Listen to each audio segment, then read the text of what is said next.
What are we doing today? We're doing the perennial underdog versus the elder statesman, the Pixel 9 Pro versus the iPhone 16 Pro. These phones are around 9 months at this moment, about to be kicked out the door, and a lot of people are interested in these because sales are about to hit the market. We're doing this video to let you know which one of these held up the best. Now, without further ado, let's get into this one. Getting to design, Apples have looked the same for the last several generations. This is no different. However, they've made some slight changes to the finish on the frame. It is, instead of brushed, now misty, and it also gets an extra button.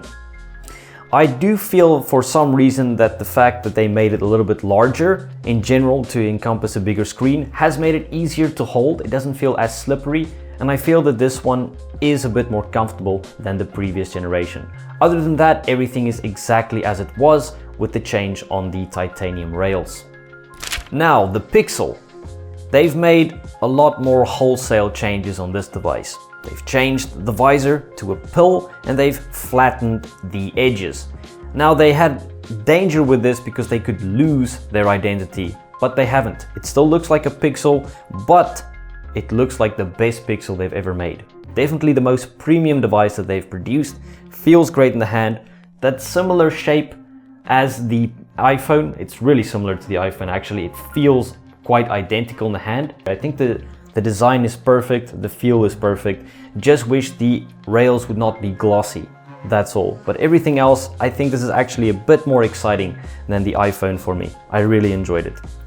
Between the two, Pixel up for me.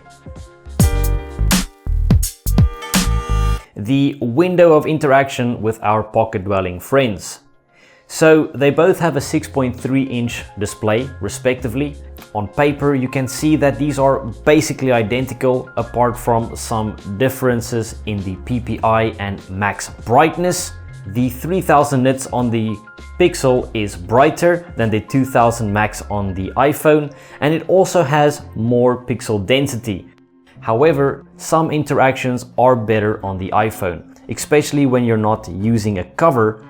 The smaller bezels and screen-to-body ratio is nice to work with. It's really lovely. Those rounded edges are soft for the eye. However, that big camera display pop-up-y thingy really interferes with some content.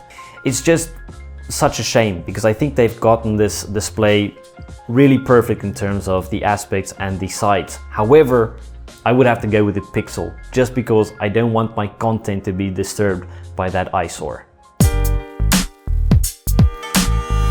Now, both of these phones have a different philosophy in how they do internals. Nobody buys a Pixel for raw power. However, the iPhone is a beast in its own right. Here are some specs. The Pixel is no slouch day to day. It's snappy, it's perfectly responsive. I never felt that it slowed down in anything.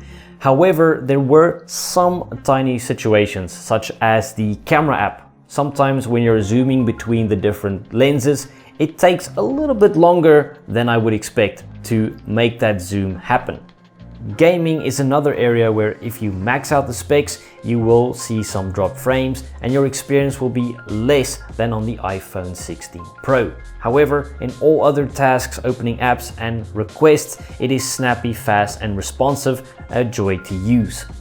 The iPhone, on the other hand, is an absolute beast. The camera app works extremely fast, taking pictures is so snappy and it never skips a beat doing anything. Gaming is absolutely fantastic as well. You can max out all the settings, and sometimes after long periods of gaming, perhaps you experience a drop frame here and there, but it's at the top of its range for sure. Both of these phones are going to be fantastic day to day, but if you're a power user, stick to the iPhone. The Pixel, however, what it lacks in its raw power, it picks up in its AI capacities. Let's get into some UI and user experience.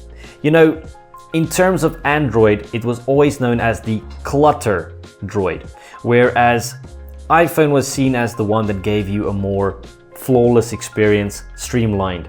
I can say that roles have been reversed. There is no phone that gives me a more I would say, streamlined, smooth and uncluttered experience than the Pixel 9 Pro. Now, it's not all gloom and doom for the iPhone. They've brought in customization. I really enjoy the wallpapers, adding widgets. These things are definitely ups and I enjoy using those. I use them on a regular basis. AI is also an important factor that they brought on. And for the most part, I can do everything on my iPhone that I can on my Pixel. However, it is not as seamless. For example, I have an extra step between Siri and linking up with ChatGPT. If I want to do a picture, circle to search, it's directly available on my Pixel, whereas if I have to go to an extra step, I have to take a screenshot and then search the screenshot. All these added clunky bits make it less intuitive to use and less enjoyable. That being said, both of these devices are lovely to use, but I would choose the Pixel 9 Pro overall in terms of UI and user experience. Now, a very important topic, cameras, something I greatly consider and something most people greatly consider when purchasing a new phone. They both have a very similar setup actually. A main shooter, an ultra wide and a telephoto. And they're actually quite similar in specs as well, but their interpretations are different.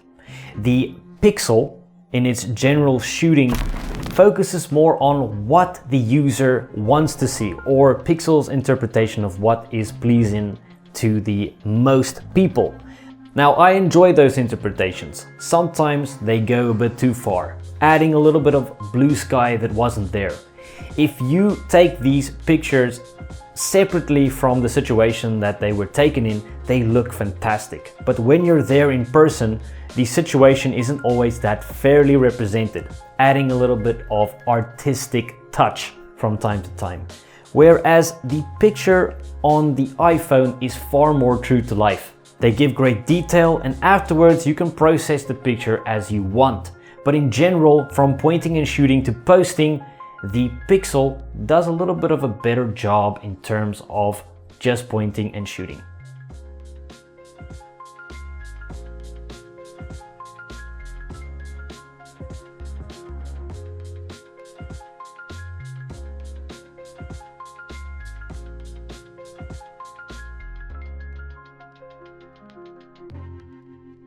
In terms of those cheeky selfies, there is also a vast difference. You do see that there is more detail retained in the picture of the Pixel, and there is also a difference in color balance and skin tone. I prefer the skin tones in general in daylight shooting on the Pixel, but in lit up sequences at night, the iPhone seems to do a better job. Now let's dive into video technicalities. The iPhone gets super smooth 120 FPS, whereas the Pixel tops out at 60. The Pixel does, however, get 8K, where you only get 4K on the Apple. The difference between these two on the professional front is that the iPhone has log and the Pixel doesn't, and that makes a huge difference in terms of professional use. Alright, on to the video comparison in the studio. Change it up, let's make it happen. This is the Pixel 9 Pro at 4K 30. What do you guys think about the video and audio? Am I crystal clear? Let's see how it picks up my iPhone 16 Pro. No, unfortunately. Let's take a look at how the Apple does. iPhone 16 Pro video. Does it do a good job at picking up my voice? 4K 30 FPS. Let's see how it picks up this beautiful Pixel 9 Pro. Yep, it gets it. What did you guys think? Did you enjoy the audio? Did you enjoy the experience? This is the selfie video on the iPhone 16 Pro. Is this better than the Pixel, or did you guys prefer this one? Let me know. This is also maxed out settings. Well, hello. What do you think about the 42 megapixel selfie camera on the Pixel 9 Pro? Does it do a fantastic job at video? What did you guys think? Like the audio? Like the video? Tell me yes or no. Batteries. The Pixel 9 Pro has a substantially larger battery, almost 1000 milliamp hours more. However, in day-to-day use, you don't see that big of a difference. They both get me through a day's work, and I end the day with 30% charge left on both of these devices. In terms of charging, they're very similar as well. You get around 25 watts on the iPhone and 27 on the Pixel. Wireless, you get 12 on the Pixel, 21 with the Pixel stand, and you get 15 watts on the iPhone 16 Pro. You do get wireless reverse charging on the Pixel, whereas you only get wired reverse charging on the iPhone. There is really not much between the two, so I give this section a solid draw. Maybe you could give the edge to reverse wireless charging on the Pixel. In conclusion, am I going to stay true to my iPhone 16 Pro, or am I going to make the switch and be tempted by the Pixel 9 Pro? I'm gonna go for the Pixel. However, I'm not gonna make the switch. But if I had to choose and the gun was to my head, definitely the Pixel would be making its way to my pocket. But that's just what I think. What do you guys think? Which one is your favorite? Would you go with the Pixel or choose the iPhone? If you guys enjoyed this video, this rant, please smash a like, let us know what you thought in the comments below, and also hit us with a sub, follow us and hit the bell icon to stay up to date with our latest content. Until next time, check you out.